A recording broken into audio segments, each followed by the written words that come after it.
Welcome to Sci-Fi Stories.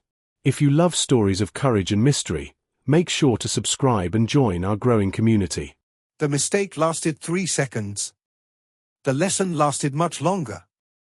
I had finished a double shift at Dock Ring 7, wrists sore from calibrating freight clamps, brain buzzing with reactor hum. All I wanted was food, silence, and gravity that didn't wobble.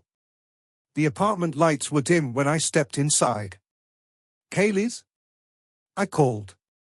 No answer. The recycler whispered softly in the kitchen alcove. Everything felt ordinary. Too ordinary. I walked down the hall and nudged the wash chamber door open without thinking. That was the mistake. She stood near the mirror alcove, iridescent skin shifting in restless patterns. Her outer garments lay folded on the bench. In their place was the living weave her species wore closest to their bodies, half-responsive, flickering in uneven pulses of color. I froze. Heat climbed my face like a solar flare. Sorry. I didn't know, I'll just... Wait. Her voice stopped me. Not embarrassed. Urgent. I stared at the opposite wall as if it held deep philosophical meaning. "Do you need privacy?" I asked, aiming for neutral. "Yes," she said honestly. "And also help."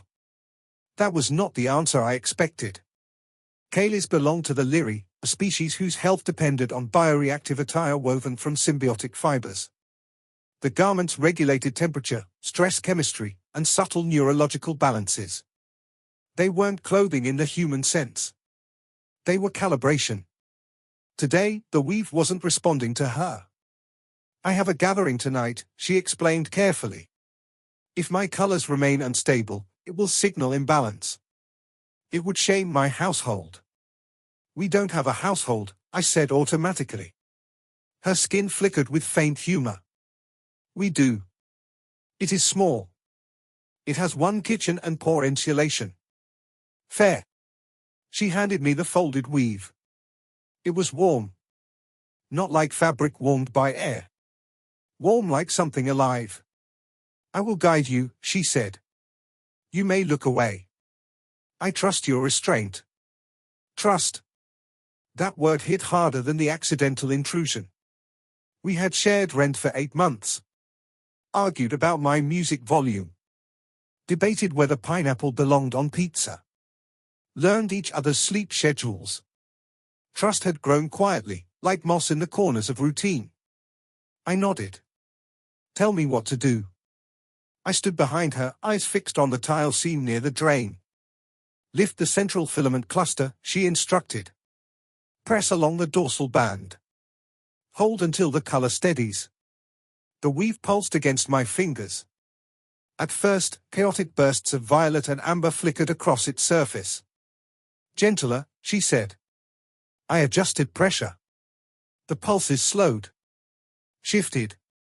Teal began spreading outward in calm, even waves. She inhaled sharply. "Yes. There." The garment settled into smooth gradients of silver and blue. Her posture changed almost immediately. Shoulders relaxed. Breathing steadied. I hadn't realized how tense she'd been. When the final alignment finished, she stepped aside to dress fully. Only then did I turn. Her colors were no longer restless. They glowed steady and luminous. She bowed. Not the casual nod she gave neighbors. A formal bow. Reserved for elders. Mentors. "Thank you," she said. "For what?" "For accepting responsibility for my well-being."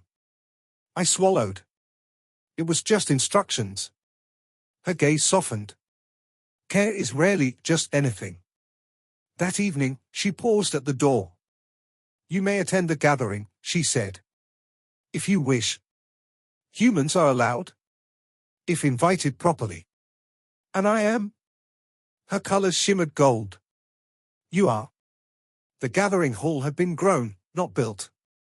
Crystalline vines arched overhead, refracting light into rivers of color that flowed across the crowd.